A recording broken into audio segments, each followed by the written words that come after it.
The morning after my last day at Halvorsen Steel, I woke up at 5:38 out of pure habit. 2 minutes early for no reason at all. 31 years, same alarm, 5:40 a.m. I walked into the kitchen. My wife Carol was still asleep. The coffee maker was off. My work calendar, the paper one I'd used since 1994, was sitting on the counter completely blank, not light. Blank, nothing on it, not one line.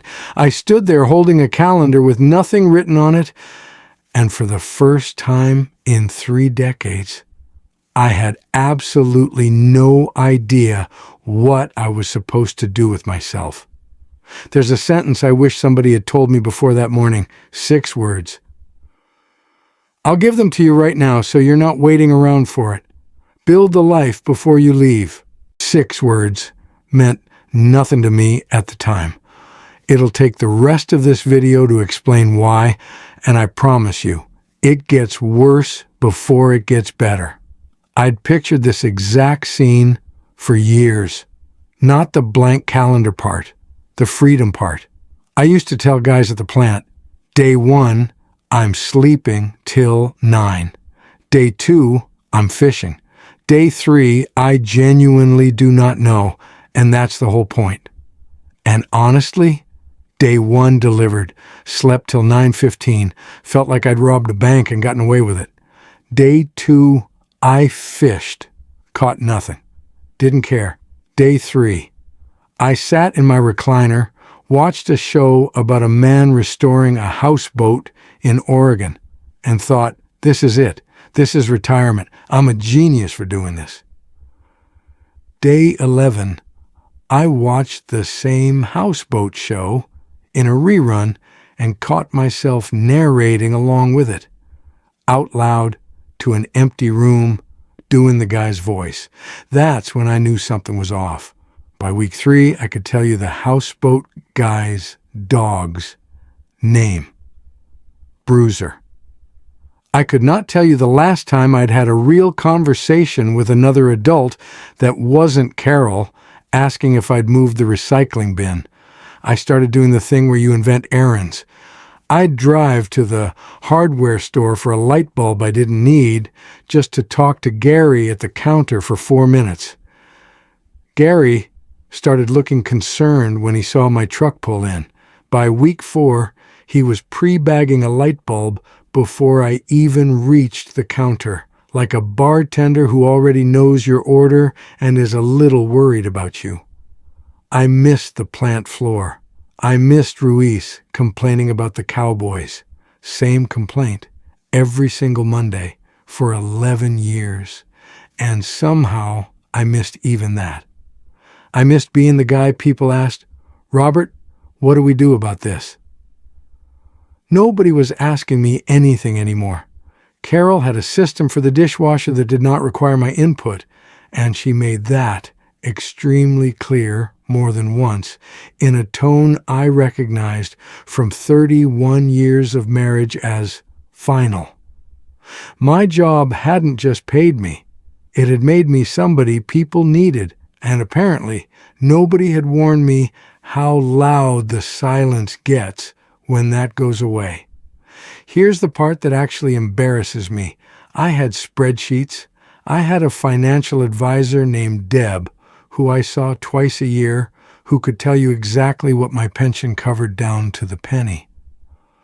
I knew what my 401k needed to stretch for, what Medicare would and wouldn't cover, what our house was worth if we ever needed to downsize. I had never once written down the answer to who is Robert when Robert isn't running a shift. Never occurred to me that was a question that needed an answer. I thought retirement was a math problem.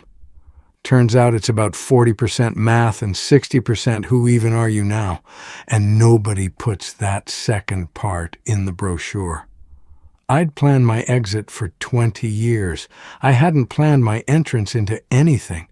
Now here's the part nobody warns you about, and I promise it's not what you think. 6 weeks in, Carol and I had a genuine raised voices fight.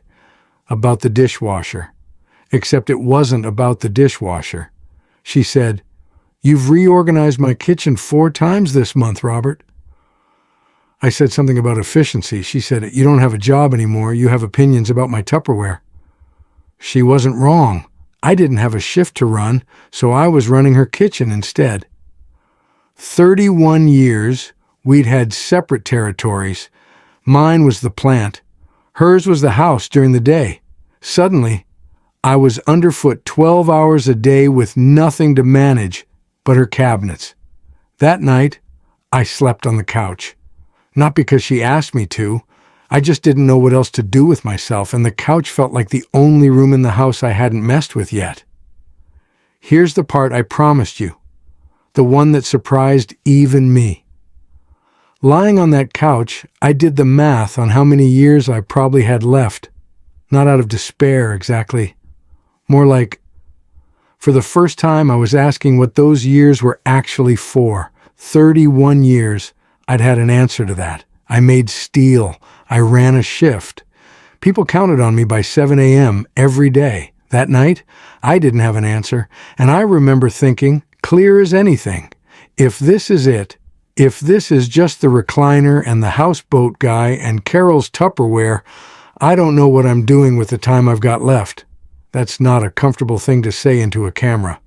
But if you're watching this, and some part of you has thought the same thing at 2 in the morning, I want you to know you're not the only one. And it does not stay like that. That night, I asked myself what the time was actually for the next morning. Carol made 2 coffees instead of 1, which in our house is basically an apology and a truce at the same time. We talked, really talked, not kitchen cabinet talked, and somewhere in that conversation I finally understood the sentence from the start of this video. Build the life before you leave. It doesn't mean save more money. I had money. It means before your last day, you need at least one thing that makes you somebody, that has nothing to do with your job title. A hobby that isn't a placeholder, a friendship that isn't a hallway conversation, something you're building that doesn't end when your badge stops working at the front door. I didn't have that. So when the job ended, I didn't lose a paycheck. I lost my whole cast of characters and my only reason to leave the house, and I found that out the hard way, on a couch, at 51 days into retirement. So here's where I have to be honest with you, because I think it's the part that actually matters most. I knew the answer by then. Build a life outside the job. I could have written it on a napkin, knowing it didn't help me one bit. I sat with a community college course catalog for 2 weeks. 2 weeks. I dog-eared the woodworking page, then the guitar page, then something called Intro to Watercolor that I have no memory of ever wanting to do. I'd pick one, tell Carol I was signing up, and then just not. It wasn't laziness. It was something closer to standing at the top of a pool you haven't jumped into in 40 years. You know how to swim. You've just forgotten how to start. If you're expecting me to tell you exactly how I fixed this, I have to disappoint you a little. I called Ruiz once, meaning to ask him to lunch, and hung up before it rang. Told myself I'd catch him another time. I drove past the community college twice, actually parked once, sat in the lot for about 10 minutes, watching people walk in with their little tool bags and folders, looking like they belonged somewhere I didn't yet. Then I drove home. I'm not telling you this because it's a fun part of the story. I'm telling you because I think this is the part nobody shows you. Everybody skips straight from, I realized what I needed, to, and then I did it.